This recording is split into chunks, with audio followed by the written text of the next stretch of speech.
Introdução. Há, em algum lugar da consciência, uma terra não descoberta, uma terra ainda não revelada pela religião, filosofia ou ciência. Eu sei que ela existe porque continuamente se impõe à minha consciência. Eu sei que quando ela se revelar, mudará a natureza da humanidade. Guerras cessarão e o cordeiro se deitará com o leão. Eu sei seu nome, porque ela é revelada como meu reino ou minha graça. O Cristo Jesus falou desse reino, mas nem as palavras faladas e nem os manuscritos descobertos mostram seu pleno significado. Em meus primeiros momentos vivi e experimentei esse reino, e às vezes sua atmosfera me envolvia por dias, mas então novamente ele me escapava. Algumas vezes, em curas, eu testemunhei sua ação, mas captava apenas vislumbres dele. Ele me mostrou sobre a mente humana e suas atuações, como os homens podem usar a mente para o mal, tanto quanto para o bem. Esse mundo espiritual, esse mundo interior, é tão real quanto o mundo que vemos, ouvimos, provamos, tocamos e cheiramos. Na verdade, é mais real.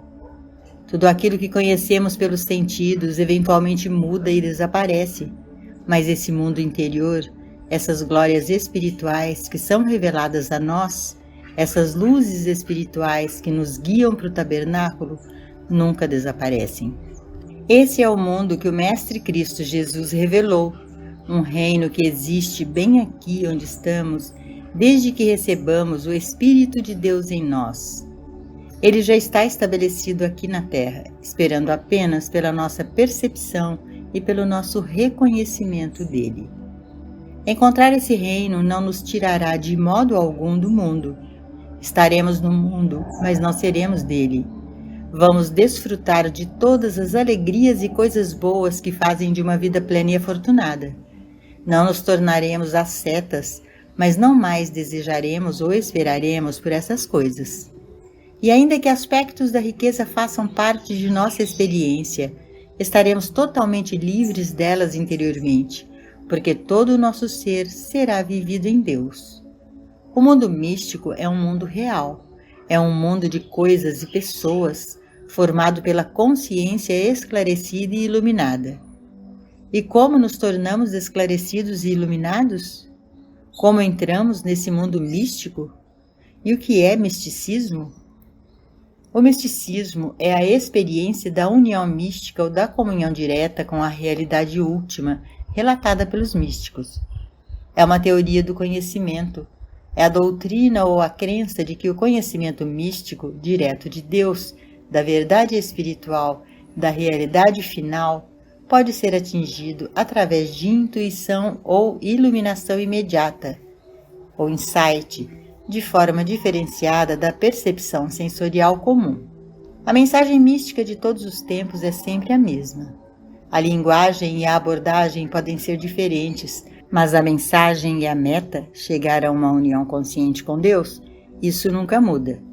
Ninguém pode se tornar um buscador de Deus somente pela sua humanidade, mas quando Deus toca a pessoa e a desperta em alguma medida, ela é conduzida a algum ensinamento espiritual. Ela pode permanecer no mesmo caminho até o fim de sua busca, ou pode ir de ensinamento em ensinamento, até que finalmente encontre algo que preencha suas necessidades, até então insatisfeitas, e a traga para a realização de Deus. Ainda que seja revelado em diferentes linguagens, diferentes termos e formas, o desenvolvimento interior conduz infalivelmente para o objetivo único. Nada pode se igualar à fascinante aventura da vida mística. É uma vida de descobertas que estão sempre adiante de nós, nunca atrás. Talvez tenhamos vivido uma experiência ontem que nos elevou ao topo da montanha, mas não podemos viver pela pérola de ontem, pelo maná de ontem, porque a experiência de ontem, a despeito de quão incrível e instigante para a alma possa ter sido, foi apenas uma preparação para experiências maiores mais adiante. Sempre há o desafio de coisas intangíveis esperando pela nossa descoberta, aqui e agora. O reino de Deus é sem limitações ou fronteiras, e toda a verdade que foi dada ao mundo nos milênios passados é apenas uma centelha em comparação com tudo que ainda está por ser descoberto. E ninguém ainda experimentou 1/1000º do que já foi revelado. Pode alguém revelar a última palavra sobre a verdade espiritual? Pode alguém penetrar nas profundezas de Deus? Pode alguém sequer supor a totalidade de Deus? É verdade que místicos de todas as eras nos deram lampejos da verdade, e suas palavras eram carregadas de convicção, porque por trás das palavras havia a própria experiência. Mas quanto do que lemos sobre a revelação espiritual nós realmente experimentamos? Quanto dela ainda permanece entre as capas de um livro? Quanto dela podemos testemunhar?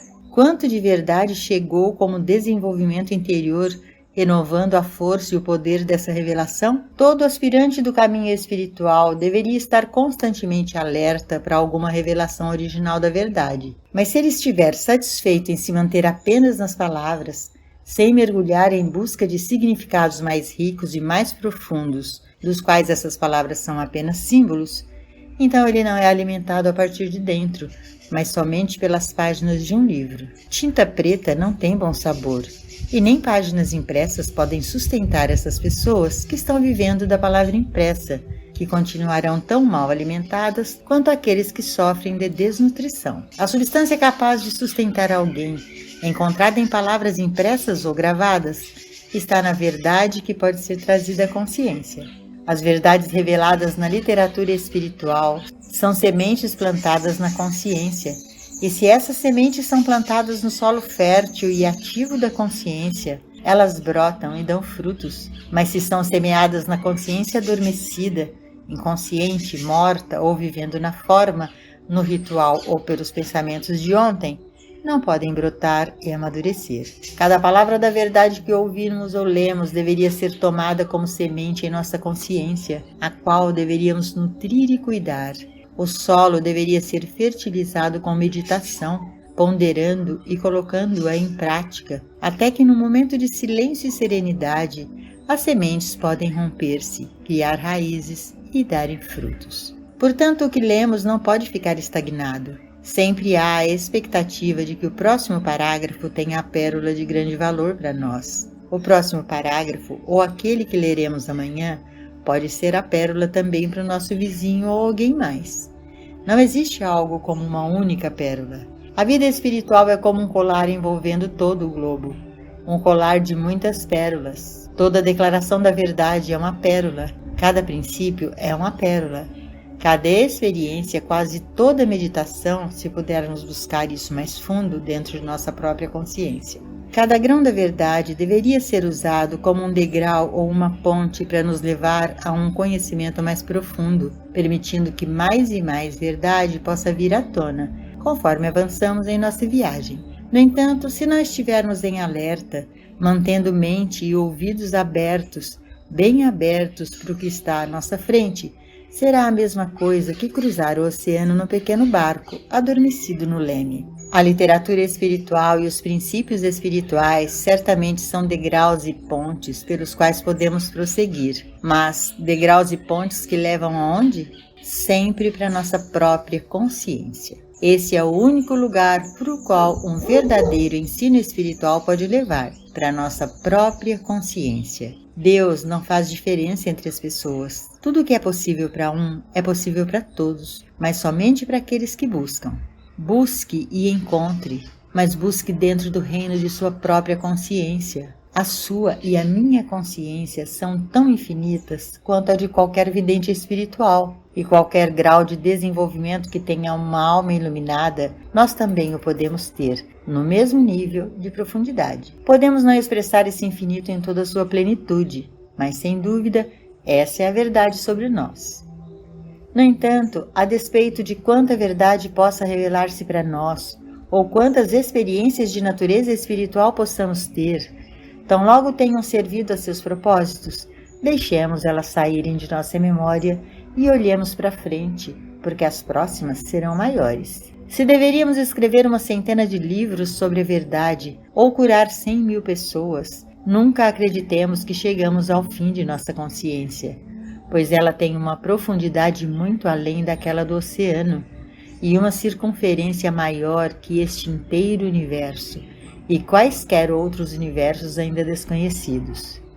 Não há limite de profundidade de nosso ser e nem de fertilidade de nossa consciência, mas devemos mergulhar mais profundamente em nós mesmos para trazermos a revelação da natureza de Deus e, consequentemente, a natureza de nosso próprio ser. E então descobriremos que Deus, na verdade, é nosso verdadeiro ser e nossa verdadeira vida. Buscar, encontrar e experimentar esse brilho interior, essa percepção interior da presença, essa comunicação interior com Deus, e então perceber que a cada vez que isso se repete, a experiência torna-se mais e mais profunda e rica, mais frutífera, e que nunca pode chegar a um fim ou sensação de tédio ou monotonia. Nisto consiste a verdadeira aventura da vida espiritual. Deus é infinito, a verdade é infinita. Devemos nos elevar nesse infinito, explorar novas vias da verdade, abrir novas áreas de nossa consciência, porque toda verdade é a nossa consciência, nossa própria consciência. Num certo nível de consciência, podemos trazer literatura, arte, invenções e descobertas. Num nível mais profundo, podemos trazer experiências espirituais, incluindo a mais suprema, conhecida como união com Deus. Tudo depende do que se busca. E o que estamos buscando? Meramente algum tipo de cura? Mais conforto no mundo humano? Uma companhia mais feliz ou um pouco mais de dinheiro? É certo desfrutar de saúde. É certo ter suprimento em abundância e ter uniões afetivas mais satisfatórias. Todas essas coisas inevitavelmente se seguirão, mas se somente elas são o objetivo da nossa busca, então estamos degradando a verdade. A meta em si mesma é descobrir a essência da sabedoria espiritual, explorando cada canto do reino espiritual, cada profundidade e altura dele. Eis a aventura espiritual. Quem sabe que grande verdade nos será revelada? Quem sabe que coisas maravilhosas estarão à nossa frente daqui a uma hora? Quem sabe que revelações surpreendentes podem vir a nós? É maravilhoso quando elas surgem. É lindo quando acontecem. Mas elas não podem vir se permitirmos que uma mensagem em particular se torne cristalizada em nós. Se vamos para a cama à noite pensando que conhecemos a verdade, ou se acordamos achando que alcançamos a verdade definitiva da sabedoria espiritual. Por todos os dias da semana, cada dia é um novo dia. A cada dia deveria sempre haver uma saudade interior, não no sentido de recordar algo que nos foi revelado no dia anterior, mas num reconhecimento de nosso vazio e vontade de alcançar. Pai, Pai, vem, vem, revela-me tua mensagem, dá-me uma visão hoje. Deixa-me conhecer-te corretamente, deixa-me entrar mais profundamente em tua consciência. Há maiores verdades enterradas em nossa consciência do que quaisquer outras que já surgiram. Assim como a verdade pôde vir por um humilde sapateiro como Jacob Boehme, a verdade que abala o mundo pode vir por mim ou por você, e se ela não vem, pode ser porque não a queremos incondicionalmente, como a quiseram os grandes místicos do mundo, ou porque nosso interesse tem estado mais na superfície da vida do que em suas profundezas. Às vezes, estudantes desencorajados de pouco tempo de estudo, um ano talvez, escrevem-me sobre uma insatisfação e desapontamento, sua falta de progresso e desenvolvimento espiritual.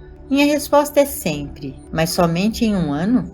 Um ano? Há talvez 1.000 milhões de anos à sua frente, e ninguém conseguirá a transição do homem cujo fôlego está nas narinas para o homem que tem o seu ser em Cristo em apenas um ano de estudo e meditação. Se o reino de Deus fosse tão facilmente alcançado, todos o teriam feito, mas tão poucos o fizeram. Não se engane, esse é um dos caminhos mais difíceis. Essa é a vida mais difícil que há. É muito mais fácil para uma pessoa tornar-se um creso, com uma fortuna fabulosa ou conseguindo grande fama, do que ser bem-sucedida em alcançar a vida espiritual. É bem mais fácil conseguir qualquer coisa no mundo humano do que no espiritual, porque no mundo espiritual, você e eu somos chamados para morrer antes de conseguirmos o que buscamos. A vida espiritual não é alcançada por desistir de fumar, de beber, de comer carne, estudar por alguns anos ou frequentar igrejas e aulas. Ah, se fosse tão fácil! O reino é conseguido morrendo diariamente. Todo dia da semana, como parte de nosso envolvimento na vida do espírito, devemos ver que traço de humanidade nos resta ou é enviado para as nossas coisas. Cada problema deve ser visto como uma oportunidade de se elevar acima da situação que se apresenta. E se isso parece tão difícil assim, é melhor nem começar. Mas se há um impulso que nos compele a prosseguir, então precisamos ser pacientes e persistirmos. A realização é possível para todo aquele que se lança na aventura espiritual, e isso é possível sem se pagar um preço, com exceção de um grande preço. Este é o preço. Vai e vende tudo o que tens. Esse é o preço, e ele é pago na moeda de nossa devoção. Esse é o preço pedido pelo Mestre a seus seguidores quando disse: aquele que ama pai e mãe mais do que a mim, não é digno de mim. Vende tudo o que tens, segui-me e eu vos farei pescadores de homens. Podemos entender então quão difícil é a realização espiritual e por que nosso progresso é tão lento, mas não reclamaremos. Ficaremos satisfeitos, percebendo que se os seguidores de Jesus em seus dias tiveram que seguir seus passos, nós também o faremos. Mas ainda que possamos sondar as profundezas até o limite de nossa capacidade e possamos falhar em atingir nossa meta, a busca ainda será valorosa, mesmo que atravessemos anos e anos acreditando que não fizemos nenhum progresso. A verdade é que com cada esforço, cada diligência, cada busca, cada meditação, estamos nos movendo lenta e inexoravelmente em direção à meta de toda a vida, a união com Deus. Problemas e circunstâncias afetam as vidas de diferentes pessoas, de diferentes modos. Eles podem levantar ou derrubar a pessoa, podem deixá-la ou encontrá-la. Não há nada trágico ou desgraçado na queda ou no fracasso, nada mesmo. A pessoa que falhou tentou, em geral, duramente, e há uma satisfação nisso. E há uma esperança também, porque se a pessoa continuar a tentar, ela poderá não cair mais, e mesmo que caia, ela se erguerá novamente. A tragédia, se é que há uma, ou a desgraça, é querer seguir no dia a dia, acordando pela manhã e dormindo à noite, e estando em lugar nenhum amanhã que já não tenha estado ontem. Pense nas oportunidades ilimitadas que existem numa área metropolitana para adquirir conhecimento e apreciação de arte, literatura, música, religião e ciências naturais do mundo. E então pense nas milhares de pessoas sem rumo, andando pelas ruas da cidade, sem consciência dessas oportunidades e, frequentemente, sem se importar com isso. Eis a tragédia. Não é a mesma coisa ou mais a respeito de qualquer ensino ou mensagem verdadeiramente espiritual? Não há incontáveis pessoas no mundo que estão expostas à verdade uma vez e outra vez, de algum modo e por algum meio, mas mesmo assim passam batido do outro lado da rua? Isso é triste, porque encontrar uma mensagem espiritual poderia e deveria ser o início de uma vida de aventura. Mas é verdade, isso nem sempre acontece assim. Ela poderia nos deixar onde nos encontrou. Ela não pode nos derrubar, jamais poderia. Mas ela pode nos levantar e deveria abrir a vida para a alegria e o estímulo espiritual de buscar e encontrar. Ela deveria ser nosso impulso para rodar e começar de novo, para ver o quanto podemos nos manter e avançar neste caminho. Não há Deus fora no espaço. O Deus que existe está oculto dentro de nós, esperando que cada um de nós descubra a si mesmo. Nós não temos que ir a nenhum lugar no tempo e no espaço. A jornada espiritual, a maior de todas as aventuras, não é realizada no tempo e espaço. É uma jornada na consciência, e esta jornada ninguém pode fazer por nós.